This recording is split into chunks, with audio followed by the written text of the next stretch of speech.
धन्यवाद हो, क्योंकि परमेश्वर महान है।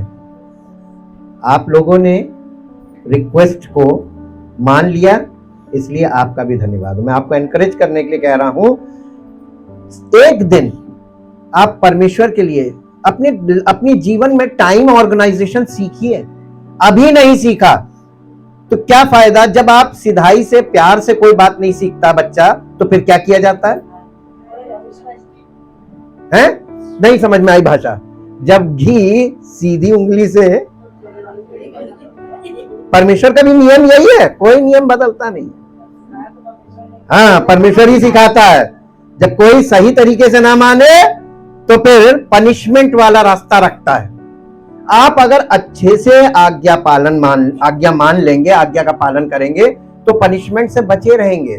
और पनिशमेंट से अगर आप सीखेंगे तो कष्ट के साथ, आज्ञा तो माननी है, कष्ट के साथ मानना सीखो, मानना तो है ही। हालेलुया। तो अच्छे से मान लेनी चाहिए ना, गुड बच्चे बनना चाहिए। और इसलिए आपने शुरुआत की है, देखिएगा सब लोग ज्वाइन करेंगे। जिनको अभी टाइम नहीं सूट कर रहा, करने लगेगा, क्योंकि गर्मी और ये मौसम हमको बहुत कुछ सिखाता है। हालेलुया। हम परमेश्वर का धन्यवाद करते हैं, क्योंकि परमेश्वर धन्यवाद के योग्य है। और आप लोगों को स्टडी मिल रही होगी अबाउट फ्रूट। हम लोग फ्रूट पे चल रहे हैं, और बाइबल में फ्रूट के बहुत गहरे गहरे मायने हैं। अभी आप लोगों को आधी से ज्यादा बाइबल तो फल में छिपी हुई है, और आपको स्टडी इसलिए दी जा रही है कि बहुत से भेद आपके जीवन में, वचन में जो रखे गए हैं, वो आपको कभी दिखेंगे नहीं अगर आप स्टडी को नहीं करते हैं। आज हम चाहते हैं कि मेरे साथ परमेश्वर के वचन से एक जगह चलें, और हम एक आश्चर्य कर्म को जो यीशु मसीह ने किया था। यीशु मसीह ने बहुत से आश्चर्य कर्म किया, आपने बहुत प्रचार सुना होगा, यूट्यूब भरा पड़ा है और फेसबुक भरा पड़ा है, प्रचार से भरा पड़ा है। लेकिन किस प्रकार का प्रचार हो रहा है? यीशु मसीह ने जब बोला अपने चेलों से और भीड़ से, कहने लगा, सावधान रहना, तुम क्या सुनते हो, किससे सुन रहे हो, क्या सुन रहे हो, कैसे सुनते हो। 3 बातों पे बहुत ध्यान देना है। किससे सुन रहे हैं, क्या सुन रहे हैं, और कैसे सुन रहे हैं। Attitude of your hearing, listening, फिर from home you are listening, and what you are listening. ये 3 बातें बहुत जरूरी होती है सुनने के विषय में। और आज पूरी दुनिया में लोग सुन रहे हैं, लेकिन किसकी सुन रहे हैं, क्या सुन रहे हैं? आप रिजल्ट देख लीजिए चारों तरफ, क्या माहौल बन रहा है। ये सुनने का इफेक्ट है। क्या सुन रहे हैं, उसका माहौल क्या हो रहा है। हम सब का जीवन, मनुष्य का जीवन सुनने से बहुत ज्यादा संबंध रखता है। यीशु मसीह सुनने के लिए एक दृष्टांत दे रहा था, अपने चेलों से कह रहा था कि कोई भी, जब तुम सुनो तो सुनते समय यूं मत सुनो, ब्लाइंड लिसनर मत बनो। Hear and see and hear. सुनते समय देखो भी और देखते हुए सुनो। इसलिए उसने कहा था, मैं दृष्टांतों में बातें करता हूं, क्योंकि लोग श्रोता बन गए हैं। और यीशु मसीह की भविष्यवाणी पूरी है। आज के युग में सब श्रोता बने हुए हैं। श्रोता नहीं बनना है, पार्टिसिपेंट बनना है। कलीसिया में हमको पार्टिसिपेट करना है, और पार्टिसिपेंट बनने के लिए आपको आंख और कान दोनों का एक अनुपात में इस्तेमाल करना है। मेरे साथ एक पद निकालिए जो आपको मिलेगा, मत्ती रचित सुसमाचार, उसका 21 अध्याय 21 अध्याय का 18 पद से पढ़िए, 18 से 22 तक।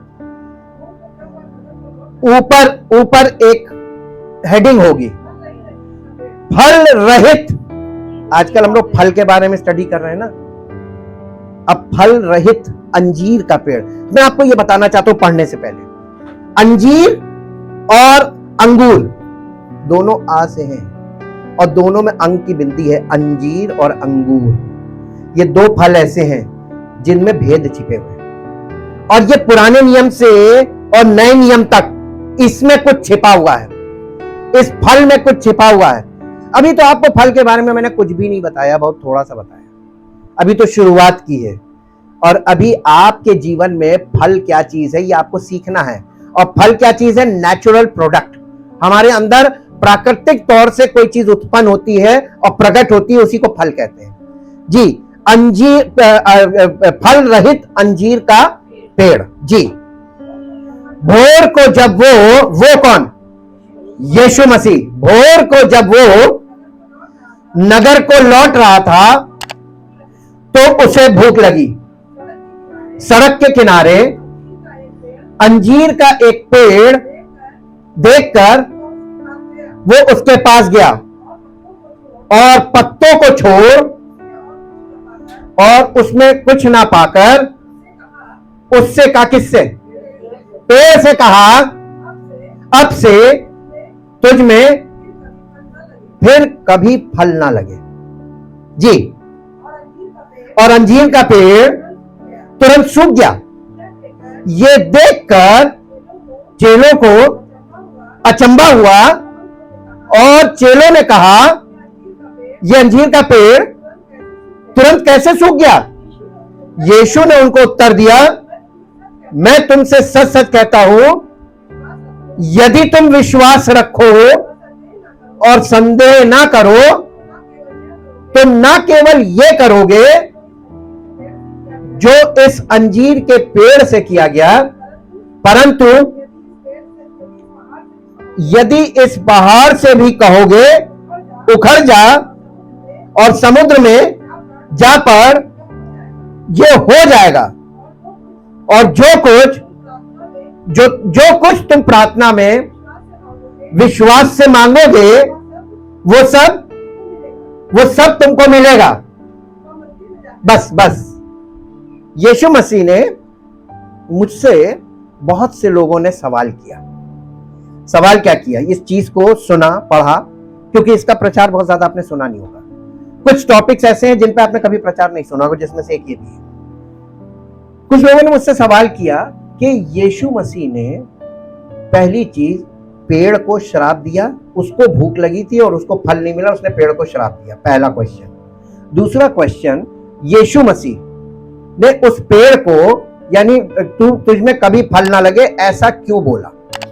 तीसरा क्वेश्चन, कि वो फल का समय नहीं था तो यीशु मसीह ने उसको क्यों श्राप दिया? 3 क्वेश्चन। एक्चुअली ये क्वेश्चंस गलत है, रीजनिंग है। ये क्वेश्चन ये होना चाहिए था कि उसमें फल का समय नहीं था तो यीशु मसीह ने उसको श्राप क्यों दिया? यीशु मसीह ने कोई काम बेवजह किया है? पहली चीज ये बताइए। आपको लिखा हुआ समझ में नहीं आ सकता, ये मानते हैं, लेकिन यीशु मसीह ने कोई काम बेवजह से किया है, ये हम नहीं मानते। यीशु मसीह बड़े मकसद से काम करता है। तो इसमें एक बहुत बड़ा यीशु मसीह ने चमत्कार किया, उसमें से एक चमत्कार ये भी है। अब आप कहेंगे इसमें क्या चमत्कार है? बताइए क्या चमत्कार? फल के बारे में पढ़ रहे हैं आप, इसमें क्या चमत्कार है?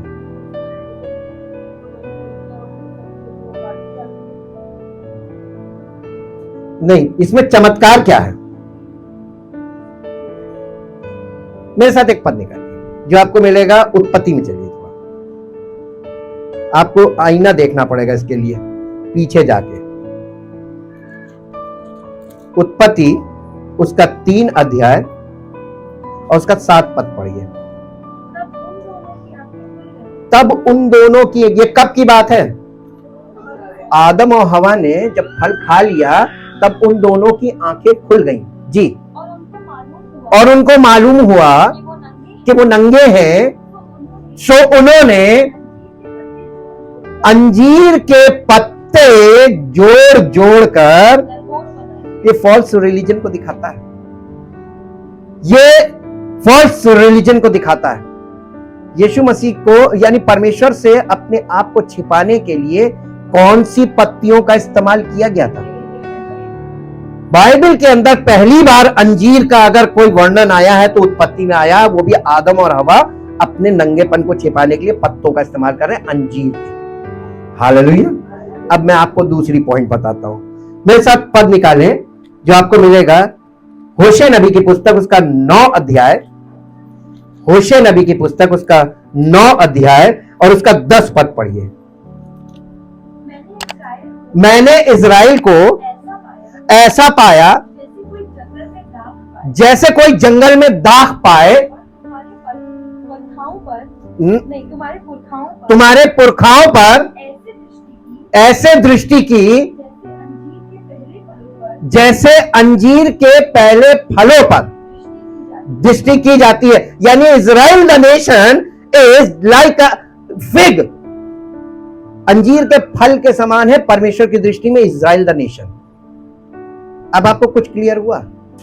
इजराइल एक जुडाइज्म, उनका अपना यहूदी रिलीजन है, उनके रिलीजन को यहां पर रिप्रेजेंट किया जा रहा है as a fig tree, Jewish nation.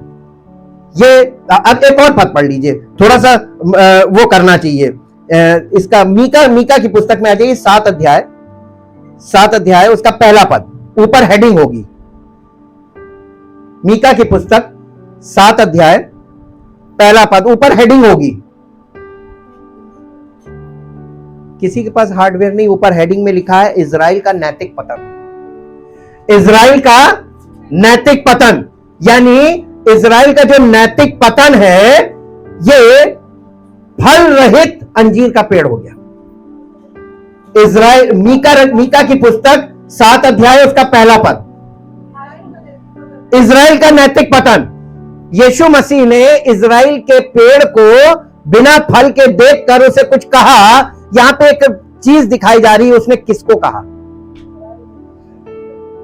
यहूदियों को वो कुछ दिखा रहा था, चिन्ह, क्योंकि भविष्यवाणियों में ये सब बातें लिखी हुई थी और यहूदी पढ़ने वाले बहुत थे, उनको भविष्यवाणियां सब ये पढ़ते थे बहुत। तौरेत उनको मालूम थी, यानी व्यवस्था उनको मालूम थी, व्यवस्था में बहुत वर्णन है जी। इसको पढ़िए, पहला पद, हाय मुझ पर, क्योंकि मैं उस जन के समान हो गया हूं जो धूप काल के फल तोड़ने पर या रही हुई दाख बीनने के समय के अंत में आ जाए। मुझे तो पक्की अंजीरों की लालसा थी, परंतु खाने के लिए कोई गुच्छा नहीं रहा। अब यहां पर यीशु मसीह आ गया, ये प्रोफेटिक था, जो अब रियलिटी में यीशु मसीह आया, एक भी नहीं उसमें। अब आप कहेंगे फल का समय तो था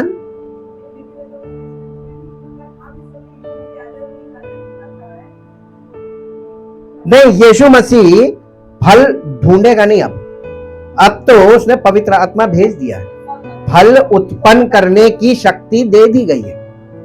आपके जीवन में पवित्र आत्मा नहीं है तो फल नहीं होगा, आत्मा के फल नहीं होंगे। और आप यानी वर्क ऑफ द फ्लैश, जो किसी क्रियाओं से अपने आप को विश्वासी ठहरा रहे हैं, धर्मी ठहरा रहे हैं, मसीही बना रहे हैं कर करके, ये सब फॉल्स रिलीजन में आता है। हालेलुया। अब आपको और दिखा देते हैं, मत्ती रचित सुसमाचार 7 अध्याय में आ जाइए, 15 पद से पढ़िए। मत्ती रचित सुसमाचार 7 अध्याय 15 पद से पढ़िए। जैसा पेड़, ये किसके लिए बोला जा रहा है? ये फॉल्स रिलीजन की बात कर रहा है। और हर प्रकार का रिलीजन मसीहत नहीं है, और कोई भी मसीहत में अगर रिलीजन है तो वो मसीहत नहीं है। जहां पवित्र आत्मा के फल नहीं है वो मसीहत नहीं है। यानी पवित्र आत्मा रहित मसीही नहीं है। मसीही वही है जो पवित्र आत्मा जिसके जीवन में है। क्वेश्चन ये उठता है कि अगर पवित्र आत्मा किसी के जीवन में है तो आत्मा के फल होने चाहिए, और अगर आत्मा के फल नहीं है और वो कहता है कि हमें पवित्र आत्मा मिला हुआ है, तो ये फल रहित अंजीर का पेड़ है।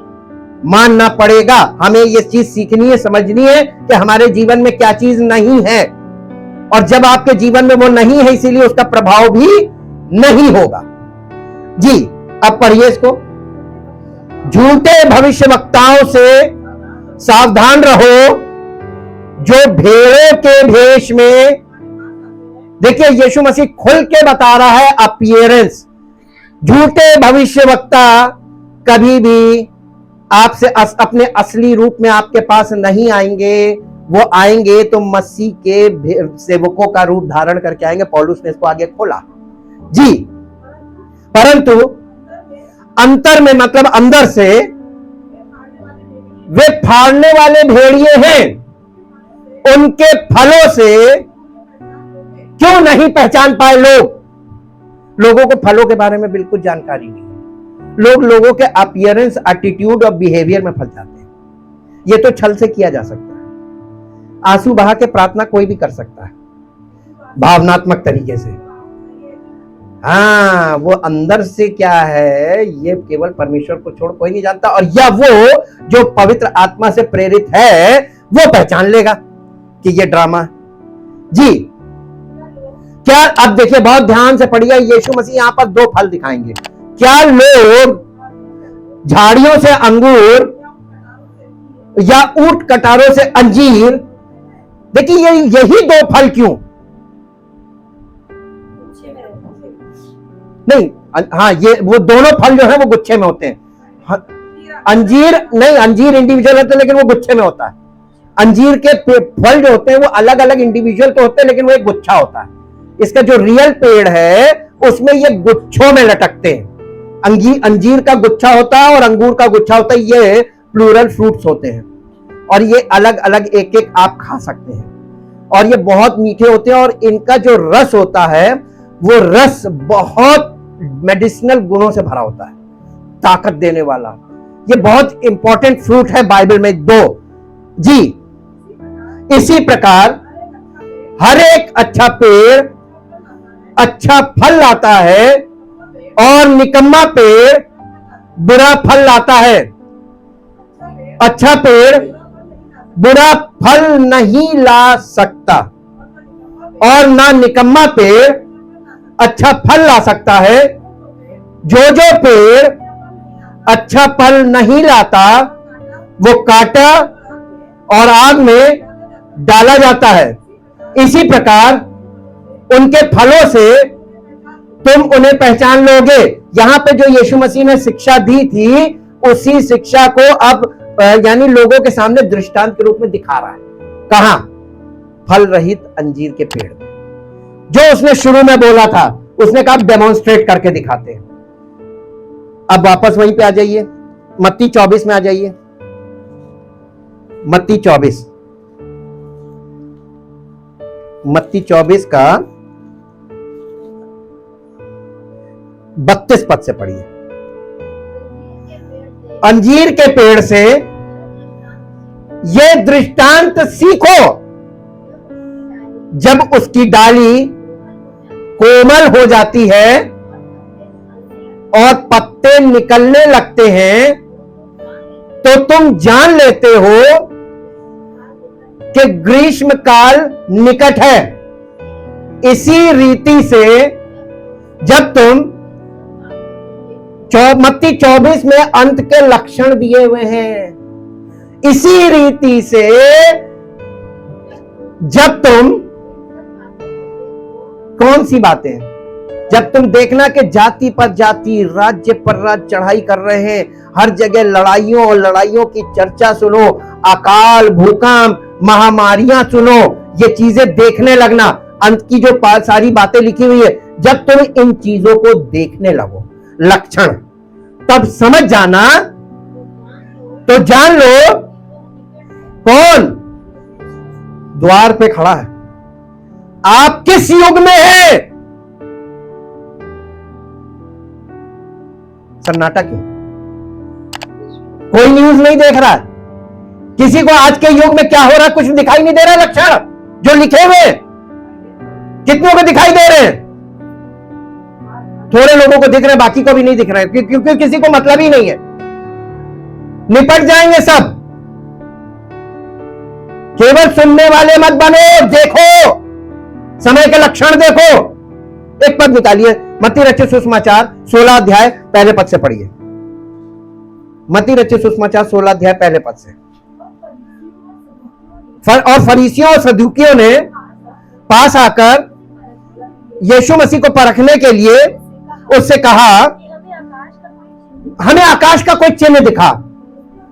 उसने उनको उत्तर दिया कि सांझ को तुम कहते हो कि खुला रहेगा क्योंकि आकाश लाल है, और भोर को कहते हो कि आज आंधी आएगी क्योंकि आकाश लाल है। शाम को आकाश लाल है इसका मतलब खुला रहेगा, भोर को आकाश लाल है इसका मतलब आंधी आएगी। जी, तुम आकाश का लक्षण देखकर भेद बता सकते हो, तो समयों के चिन्हों का युग का लक्षण क्यों नहीं देख पा रहे हो कि कहां खड़े हो तुम? आज यीशु मसीह कहां है? द्वार पे खड़ा है। क्या तुम तैयार हो कि वो आकर तुम्हें रिसीव करे, या तुम ऐसे हो कि द्वार बंद करके कह जाओ? 10 कुंवारियों का दृष्टांत याद कर लीजिए। आप कहां खड़े हैं? फल रहित अंजीर का पेड़। क्या होगा? देखिए, वो पक्षपात नहीं करता, हम आपको साफ बता रहे हैं। चाहे आपने पानी का बपतिस्मा लिया हो, चाहे आप 70 साल चर्च में गए हो और आपने खूब यानी पाकशाली हो, आपने सब कुछ किया हुआ, palm Sunday, Easter, good Friday खूब मनाया हो, वो ये सब चीजें नहीं देखेगा। आपकी जिंदगी में आत्मा का फल है कि नहीं, इसके आधार पर निर्णय करेगा कौन उसके साथ होगा और किसको वो रिसीव नहीं करेगा। यहां से निर्णय होगा। और इसी को उसने वहां पर प्रकट कर दिया था फल रहित अंजीर के पेड़ में। आप कहां खड़े हैं? आपकी जिंदगी पवित्र आत्मा के फलों से रहित है? मैं ये नहीं कह रहा आपके पास पवित्र आत्मा नहीं है, आपका दावा है कि है, लेकिन प्रभु आप पवित्र आत्मा नहीं देखेगा, वो फल देखेगा। फल है प्रेम, आनंद, धीरज, है? ये है शांति, भलाई है। कहां खड़े? फल रहित अंजीर का पेड़। कहीं हम भी तो ऐसे नहीं है? Check yourself. पवित्र आत्मा होने का दावा कर तो रहे हो, ये दावा खोखला नहीं होना चाहिए।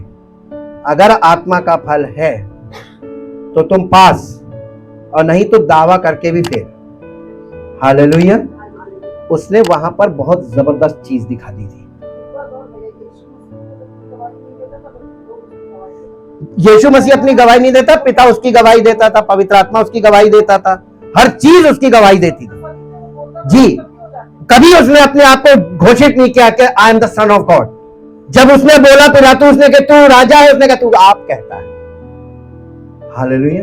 वो अपने मुंह से बोलता नहीं था, वो अपनी बड़ाई स्वयं कभी नहीं करता था। ये देख लीजिए, जब कोई कहता है कि मुझे तो पवित्र आत्मा मिला ही, अपनी बड़ाई मारना है, दिखावा करना है और तमाम एक्टिविटीज से ये साबित करने की कोशिश करनी, जो यीशु मसीह पर पवित्र आत्मा बॉडीली उतरा तब भी कुछ नहीं हुआ, ना हिला ना कांपा।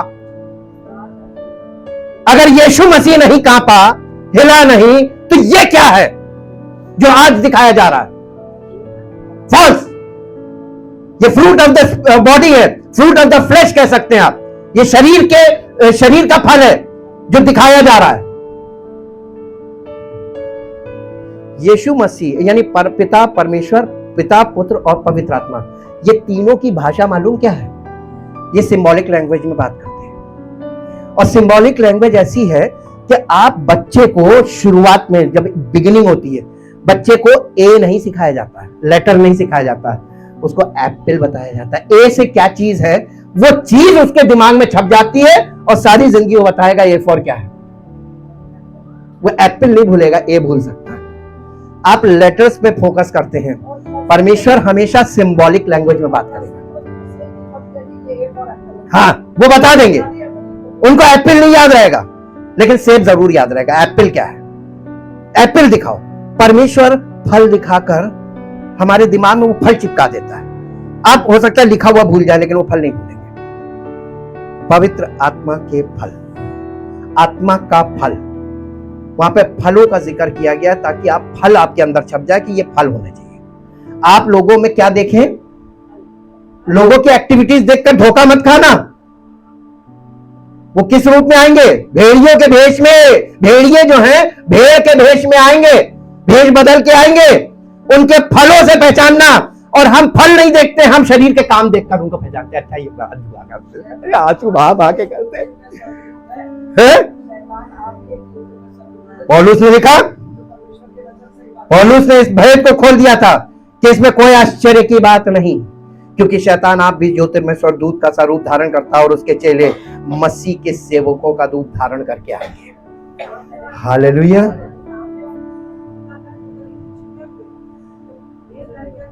लॉजिक का मतलब फिर परिभाषा पूछेंगे, what is the definition of logic है? किसी को नहीं मालूम लॉजिक की परिभाषा? अरे साइंस पढ़ने वालों, मैथ पढ़ने वालों, ये लॉजिकल सब्जेक्ट है, लॉजिक की परिभाषा नहीं मालूम? नहीं,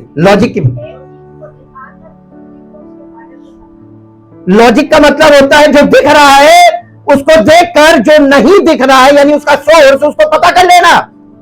अगर आत्मा के फल दिख रहे हैं इसका मतलब पवित्र आत्मा है। लॉजिक से आपको पवित्र आत्मा पता चलेगा कहां है। जिसके जीवन में होगा उसके जीवन में आत्मा के फल होंगे, और जब आत्मा के फल दिखे समझ जाना पवित्र आत्मा है। और अगर पवित्र आत्मा के फल नहीं है इसका मतलब पवित्र आत्मा नहीं है। यह लॉजिक है। यीशु मसीह लॉजिकल पॉइंट्स डालता था। ये जो पिक्चर लैंग्वेज होती है लॉजिकल होती है। हालेलुया। अब हम आपको इस पूरे उसकी असलियत बताते हैं। बाइबल बता रही है कि जब तुम अंजीर के पत्ते आते देखते हो तो समझ जाते हो कि ग्रीष्मकाल निकट है ना? ये कौन से महीने की बात कर रहा हूं? उस समय में कैलेंडर नहीं हुआ करते थे। मौसम का पता कैसे चलता था? फलों से। कटनी का समय आता था तो पता चल जाता था कि ये कटनी का कौन सा महीना है। इस समय जो टाइम चल रहा है, this is the harvesting time, ये कटनी का समय है। कटनी का समय है। कटनी का पर्व देखिए, बैसाखी मना रहे हैं, ये कटनी का पर्व है। कटनी का पर्व चल रहा है। आपको मालूम अखमीरी रोटी के बाद कौन सा पर्व आता था? कटनी का पर्व। आप व्यवस्था में जाके देख लीजिए, और जो व्यवस्था में जिस क्रम में लिखा हुआ उसी क्रम में ये पूरा कैलेंडर चल रहा है। आप इंग्लिश कैलेंडर को छोड़ दीजिए, ये ग्रेगोरियन कैलेंडर है। आप बाइबल का कैलेंडर जो है, जिसे हम कहते हैं ज्यूइश कैलेंडर, वो ज्यूइश कैलेंडर हम लोगों के यहाँ जो तिथि वाला चलता बिल्कुल एग्जैक्ट वही है।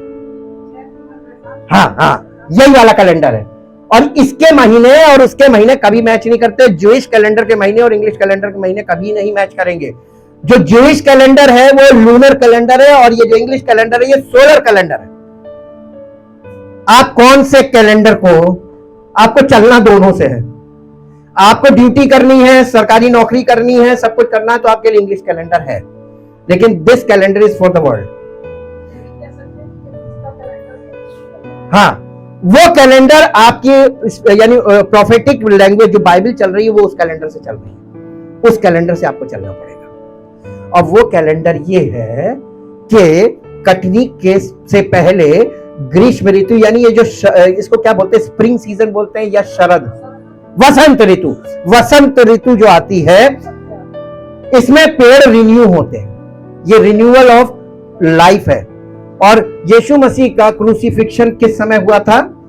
शरद ऋतु में, है ना? शरद ऋतु में आपका ये जो रिन्यूअल ऑफ लाइफ है ये शरद ऋतु में होता है। तो शरद ऋतु में रिन्यूअल ऑफ लाइफ, एकदम सही समय पे उसने इस काम को किया। क्या आपका जीवन नया हुआ?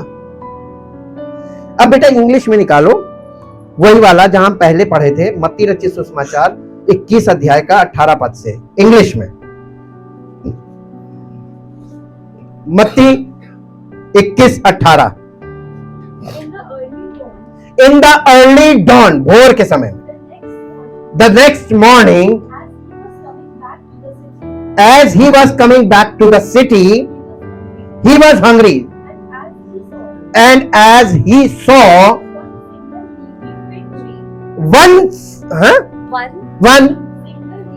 single leafy, यानी पत्तों से भरा अंजीर का पेड़ उसने देखा। above the roadside, he went to it, but he found nothing but leaves on it, seeing that in the fig tree, बहुत ध्यान से सुनिए यहां पे क्या लिखा है। हिंदी में नहीं है, हिंदी में नहीं है, ये इंग्लिश में है। हमको कहीं जाने की जरूरत नहीं बाइबल को छोड़ के, कोई और आपको सब कुछ इसी में खुला है, बस आपको लैंग्वेज चेंज करने की जरूरत है। But seeing that in the fig tree the fruit appears at the same time as the leaves। क्या समझ में आया? पत्ते खाली अकेले नहीं आते, उसमें फल और पत्ते एक साथ आते हैं। उसमें फूल नहीं होता। हाँ नहीं, उसमें फूल नहीं होता, यही तो धोखा है। अंजीर के पेड़ में फूल नहीं होता, जैसे हमारे यहां गूलर में फूल नहीं होता। सिमिलर है। कभी धोखा मत करिएगा। लोग कहते हैं गूलर का फूल, गूलर का फूल, अप्रैल फूल हो जाएंगे, आप गूलर का फूल ढूंढते रह जाएंगे, आज तक नहीं मिलेगा। बॉटनी में जाइएगा, बॉटनी बताएगी गूलर का फूल जो फल है वही फूल है, उसके अंदर खोलिए तो परागकण मिलेंगे आपको। सेम इज अंजीर। अंजीर आप सूखा वाला अंजीर लीजिए, उसमें आपको महीन महीन महीन महीन महीन कुट कुट कुट कुट बोलता दाने, वो उसका परागकण, वो फ्रूट और यानी फ्लावर एंड फ्रूट इटसेल्फ, वो खुद है, उसके अंदर फूल है। हालेलुया। क्या भेद है? भेद फल में ही था। उसका फल और पत्ते एक साथ आते हैं। यीशु मसीह ने उसमें पत्ते देखे, इसका मतलब मालूम क्या है? झूठे प्रचारक, फल रहित प्रचारक, आत्मा रहित प्रचारक। पत्ते क्या है? रिलीजन। अपने को ढांप रहे हैं, देखो कितने अच्छे हैं, कैसे दुआ करते हैं, कितना रो रो के प्रचार करते हैं। नहीं तो वो पत्ते, इसीलिए तो उसने कर्ज किया था, गलत चीज को कर्ज कर देता था। और उसने कर्ज कैसे किया? तो उसने कहा तुझमें फल ना लगे, क्योंकि जिसमें फल नहीं है, जब वो फल का उसके अंदर गुण ही नहीं है, फल पैदा करने वाली सामर्थ्य नहीं है, तो फल कहां से आएंगे? पत्ते कैसे आ गए? अंजीर के पेड़ में खाली पत्ता, ये तो बहुत गंदी बात है। हाँ, फल का सीजन, पत्ते आने का मतलब फल का सीजन था। वो एक्चुअली कहने का मतलब वहां पे ये, अब इसको थोड़ा सा आपको रब्बियों की स्टडी करनी पड़ेगी। रब्बी ये कहते हैं पके फल का समय नहीं था, फल था, फल होना चाहिए था। पत्ते और फल एक साथ होते हैं, वो छोटे छोटे छोटे छोटे आ जाते हैं। नहीं, फिर कॉन्टेक्स्ट रॉन्ग हो जाएगा ना। यीशु मसीह जिस समय वहां पर गया है, उस समय beginning of the fruit and leaf था। द टाइम इज बिगिनिंग, शुरुआत का समय था। तो खाली पत्ते कैसे थे?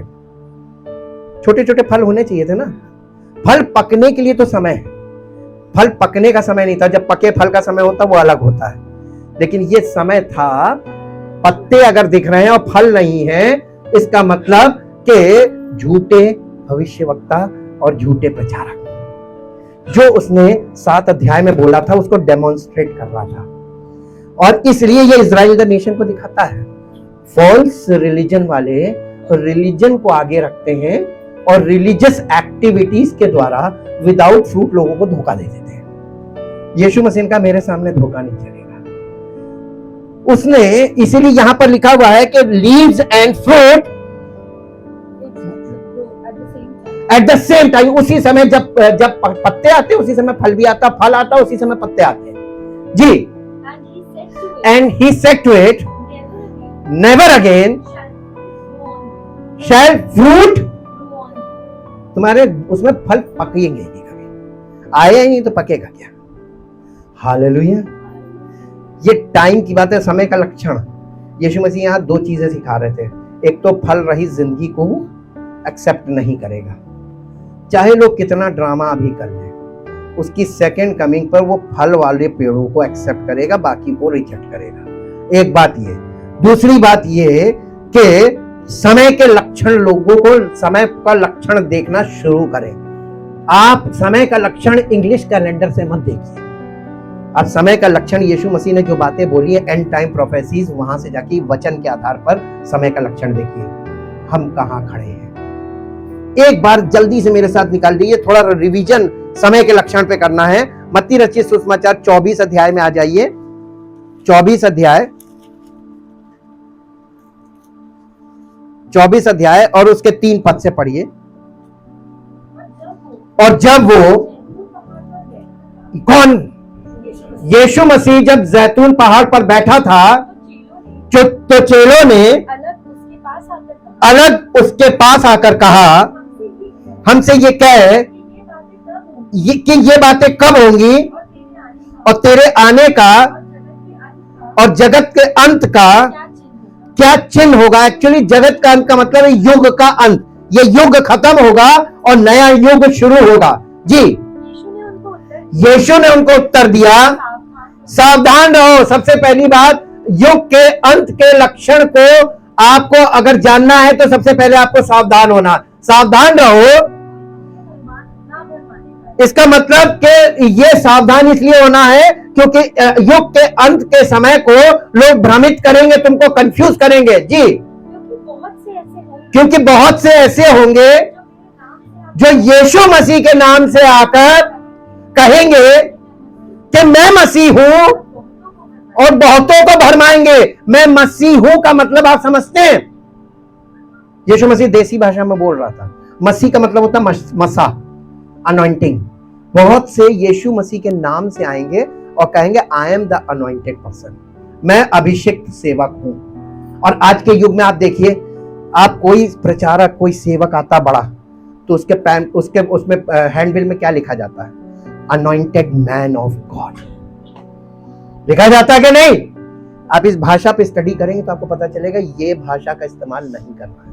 We are the servant of Christ, not the anointed man of God. ये भाषा जो चल रही है, इस भाषा को बहुत ध्यान दीजिएगा।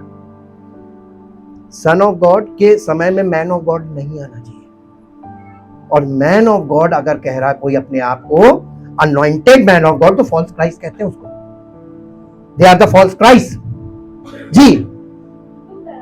तुम लड़ाइयों और लड़ाइयों की चर्चा सुनोगे। टीवी खोलकर आप देखिए, काय की चर्चा आ रही। डोमेस्टिक ले लीजिए चाहे इंटरनेशनल ले लीजिए, सब जगह लड़ाइयां लड़ाइयां लड़ाइयां लड़ाइयां जी। घबरा ना जाना, क्योंकि इनका होना ये होगा। आप इसे प्रार्थना से रोक नहीं सकते। और ऐसे चीजों को लोग कहेंगे प्रार्थना करो कि ये चीज रुक जाए, रुकेगी? उसने कहा ये होना अवश्य है जी, परंतु उस समय अंत नहीं होगा, क्योंकि जाति पर जाति और राज्य पर राज्य चढ़ाई करेंगे और जगह जगह अकाल पड़ेंगे, भूडोल होंगे। ये सब बातें अभी तो शुरुआत है। अभी क्या चल रहा है न्यूज के हिसाब से? अगर यहां पढ़िए और न्यूज देखिए तो अभी क्या चल रहा है?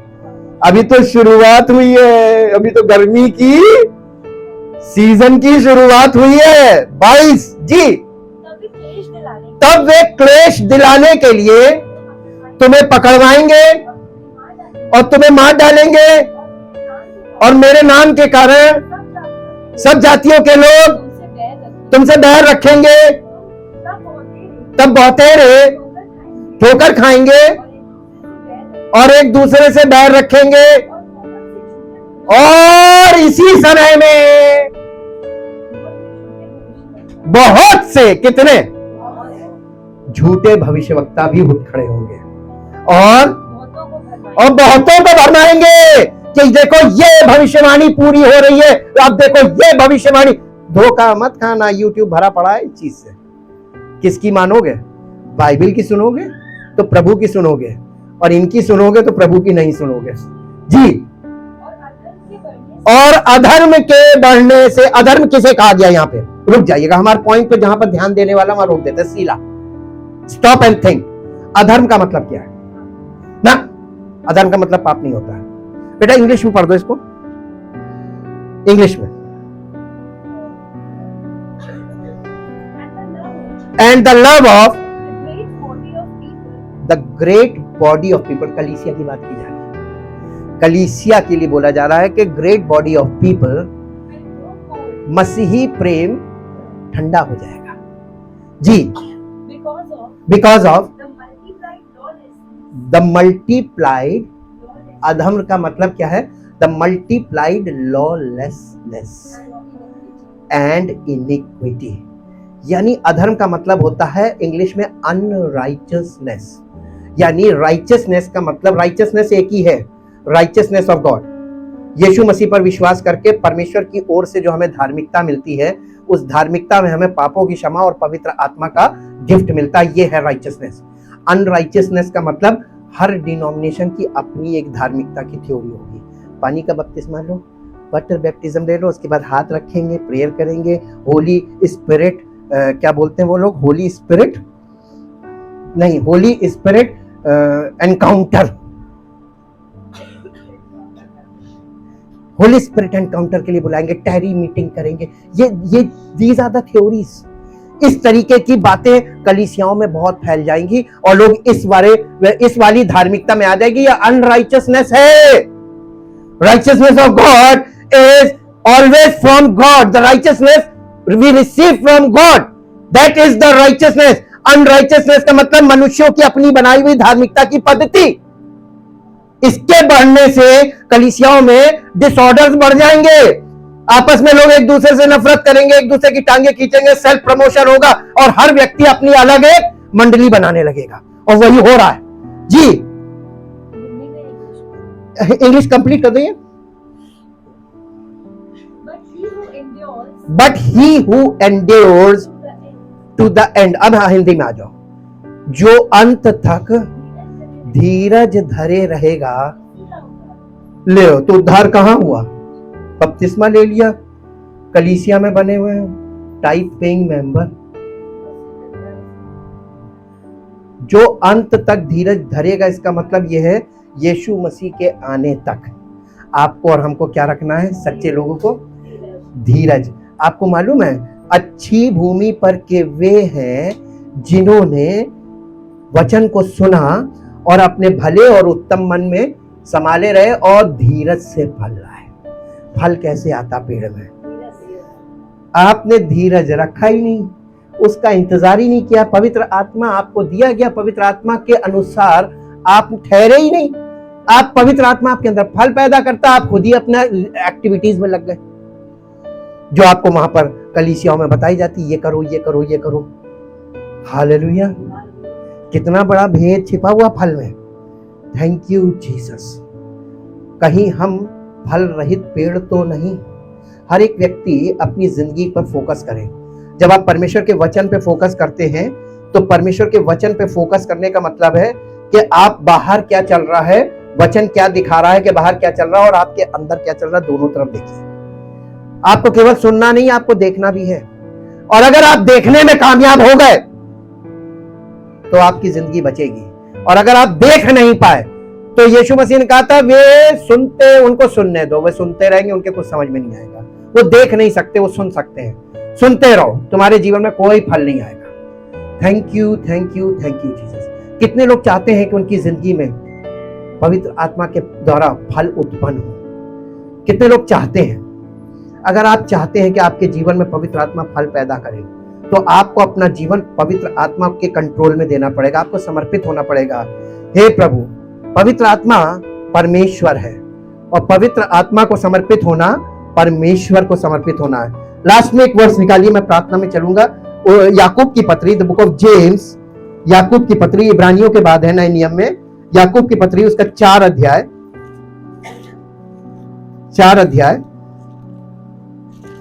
4 अध्याय का 6 पद से पढ़िए। वो तो और भी अनुग्रह देता है। नहीं, 5 पद से पढ़ दीजिए। क्या तुम ये समझते हो कि पवित्र शास्त्र व्यर्थ कहता है जिस आत्मा को उसने हमारे भीतर बसाया है? क्या वो ऐसी लालसा करता है जिसका रिजल्ट, जिसका फल डा हो? वो तो और भी अनुग्रह देता है। इस कारण ये लिखा है कि परमेश्वर अभिमानियों का विरोध करता है, घमंडियों का विरोध करता है, पर दीनों पर अनुग्रह करता है। आगे, इसलिए परमेश्वर के तो जो आत्मा तुमको दिया गया वो कौन है? God the Father is equal to Jesus Christ, God the Son, and God the Son and God the Father is equal to Holy Spirit. Equal है। तो अगर तुमने पवित्र आत्मा की निंदा की तो पिता की करी और पवित्र आत्मा की निंदा पुत्र की। अब तुमने दोनों की निंदा कर दी और इसीलिए यीशु मसीह ने कहा था पुत्र की निंदा माफी है, लेकिन पवित्र आत्मा की निंदा तो पिता और पुत्र दोनों पर दाग लगाना है, कलंक लगाना है, इसकी माफी नहीं है। और आज के युग के लोग क्या कर रहे हैं? पवित्र आत्मा की निंदा करने में लगे हुए हैं, जिसे बसाया गया है, जिसका प्रतिफल ढा नहीं हो सकता। और अगर लोग कहते हैं मेरे को पवित्र आत्मा मिला, ढा कैसे? क्रोध रोष, झगड़े, एक दूसरे में फूट डालना, ये कहां से आ रहा है? मैं उन्हीं लोगों की बात कर रहा हूं जो कहते हैं पवित्र आत्मा मिला हुआ है, तो शरीर के काम कैसे हो रहे हैं? फॉल्स रिजल्ट, फॉल्स लाइफ कभी फ्रूटफुल नहीं हो सकती, और उनकी संगति करने वाले कभी फ्रूटफुल नहीं हो सकते। Thank you Jesus. आगे क्या लिखा है? इसलिए परमेश्वर के अधीन हो जाओ। पहले तुम पवित्र आत्मा के अधीन हो जाओ और शैतान का सामना करो। कब भागेगा? तुम भगा पाओगे? परमेश्वर के अधीन हो जाओ और शैतान का सामना करो तो वो तुम्हारे पास से भाग जाएगा। तुम्हें भगाना नहीं है, तुम्हें शैतान को भगाना नहीं है, शैतान से लड़ना नहीं है। ये बच्चों वाली बातें छोड़ दीजिए, शैतान से लड़ेंगे। कितने लोग बर्बाद हो गए इसी चक्कर में। वो गाना गलत है, भावनात्मक ठीक है, शैतान से लड़ेंगे, लेकिन प्रभु के अधीन हुए बिना नहीं लड़ सकते। एक उंगली दी करेगा तो अरे इतने बड़े बड़ों को तो मैंने अपने अधीन कर लिया, तुम कहां से आ गए? परमेश्वर के अधीन हो जाओ और शैतान का सामना करो तो वो तुम्हारे पास से खुद ही भाग जाएगा। Thank you Jesus, thank you Jesus. कितने लोग आज परमेश्वर के अधीन होने को तैयार हैं? परमेश्वर के अधीन होने का मतलब पवित्र आत्मा के कंट्रोल में जाना। Thank you, thank you, thank you. जो लोग पवित्र आत्मा के वश में होने को तैयार हैं, इसीलिए पौलुस के द्वारा पवित्र आत्मा ने यह कहा, जितने लोग परमेश्वर की आत्मा के चलाए चलते हैं वे ही परमेश्वर के पुत्र पुत्री हैं। और यहाँ पर बहुत से परमेश्वर के पुत्र पुत्री हैं, उन्हें बस ये करना है कि परमेश्वर के अधीन होना, यानी पवित्र आत्मा के वश में जाने की जरूरत है। बाकी काम पवित्र आत्मा करेगा। जो लोग ऐसा चाहते हैं वो अपने स्थान पे खड़े हो जाए। Thank you, thank you, thank you, thank you. परम पिता परमेश्वर, हम आपका हृदय से धन्यवाद करते हैं क्योंकि आप धन्यवाद के योग्य हैं। सारा आदर, सारी महिमा आप ही की है। हम आपको देते नहीं बल्कि वो आपकी है। हम ले नहीं सकते उस महिमा को क्योंकि वो आपकी है। हम आपका धन्यवाद करते हुए आपके समीप आते हैं और अपने आप को, जितने लोग प्रभु आज यहाँ पर उपस्थित हैं जो इस बात के लिए खड़े हुए हैं कि वो अपने आप को पवित्र आत्मा के वश में करना मांगते हैं, समर्पित करना मांगते हैं, आज प्रभु हम सब अपने जीवनों को आपको समर्पित करते हैं, सरेंडर करते हैं, ताकि प्रभु आपकी इच्छा और योजना हमारे जीवन में लागू हो और आपकी इच्छा और योजना हमारे जीवन में पूरी हो। जो कुछ आप चाहें वो हमारे जीवन में हो और जो कुछ हम चाहते हैं उसे हम आज यहीं पर कुर्बान करते हैं, क्योंकि प्रभु हमने अपने आप को आपके इकलौते पुत्र प्रभु यीशु मसीह के पर विश्वास करके अपने आप को दे दिया है, क्योंकि उसने हमारे पापों को अपने ऊपर लेकर अपने आप को दे दिया ताकि वो मार डाला जाए और उसके बदले में उसका जीवन हमें मिले, उसकी धार्मिकता हमें मिले, उस विश्वास के साथ कि जो हमने उस पर किया है। हम सब प्रभु उस पर विश्वास करके आज ये कहना चाहते हैं कि हमारा यीशु मसीह हमारा छुटकारा है, यीशु मसीह हमारा परम पिता परमेश्वर से मेल है, यीशु मसीह हमारी धार्मिकता है और यीशु मसीह हमारा वो फल है जिसके द्वारा हम प्रतिफल पाते हैं। हम धन्यवाद करते पिता परमेश्वर, आपने हमें पुत्र के द्वारा उस ऐसा बनाया कि हम भी प्रथम फल के भागी हो। Thank you, thank you, thank you Lord. परम पिता परमेश्वर, इस बड़े अनुग्रह के लिए और इस बड़े अनुग्रह के काम के लिए जो आपने किया, स्वयं किया, हम आपका धन्यवाद करते हैं। और इस काम के बदले में हमारे जीवन में व्यक्तिगत तौर पे पवित्र आत्मा के द्वारा जो आप काम पूरा कर रहे हैं उद्धार का, उसके लिए धन्यवाद करते हैं। चाहते प्रभु हम सबका जीवन आपके इकलौते पुत्र प्रभु यीशु मसीह के सदृश बने, ताकि हम झूठे गवाह ना हो बल्कि आप मसीह की गवाही हम में पक्की हो और हम आपकी महिमा के पात्र हो। इस धरती पर प्रभु आपके राज्य के वारिस के रूप में हम देखे जाएं, आपका नाम महिमा पाए। धन्यवाद के साथ इस प्रार्थना को आपके इकलौते पुत्र प्रभु यीशु मसीह के नाम से मांगते हैं, आमीन। Thank you Jesus.